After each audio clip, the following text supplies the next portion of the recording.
এইটো ৰাইজৰ আশা আছিলে জোনবাই নাম হৈ তেতিয়াৰ পৰা আজি তাৰিখলৈকে জোনবাই হৈ থাকে। য'তে যাওঁ আমিবিলাক জোনবাই কথাই সোধে, জোনবাই আৰু নোলায় নেকি, জোনবাই আৰু নকৰে নেকি। আমুকো সেই তেতিয়াৰ পৰা নেট্ৰকাই কৈ থাকে।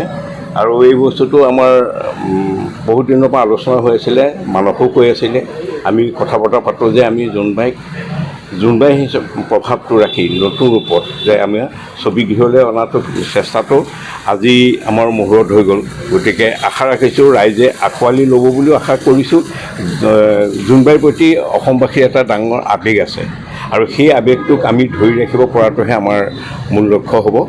যাতে চিত্ৰনাট্যটো হওক বা সংলাপখিনি হওক মানুহে খুব সুন্দৰকৈ চিন্তা কৰি আজিৰ দিনত আজিৰ যুগত সময় সাপেক্ষে মিলাকৈ চেষ্টা কৰি আছে।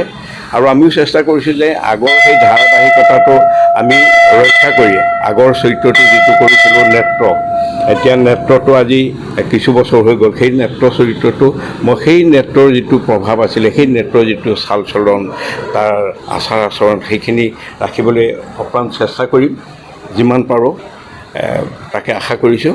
আৰু আজি এই শুভক্ষণত অসমবাসীৰ ওচৰত আমি সেৱা যাচিছোঁ যাতে আমাকো আশীৰ্বাদ কৰিব। আমি আপোনালোকৰ মাজলৈ আকৌ জোনবাই লৈ আহি আছোঁ। ভিচিডি জগতৰ মাধুৰীমা চৌধুৰী আৰু ৰবীন্দ্ৰ হাজৰিকাৰ সেই বিখ্যাত জুটিটো এইবাৰ ডাঙৰ পৰা থাকিবনে? সেই একে জুতিয়ে থাকিব। নেত্ৰ আৰু মেনকা হিচাপেই থাকিব, একেখিনিয়ে থাকিব। সেই আগৰ সেই নিমাইজনৰ সেই ঘৰটো, সেই আমাৰ দোকানখন একেখিনিয়ে থাকিব। খালি আমাৰ বয়স হ'ল, আমি লাহে লাহে বয়সৰ লগে লগে আমাৰ বহুত কিবা কিবি হ'ল, কিন্তু আমাৰ সেই পৰিৱেশ তেতিয়া আছিলে, সেই পৰিৱেশ পৰিস্থিতি কম বেছি পৰিমাণে একেই থাকিব।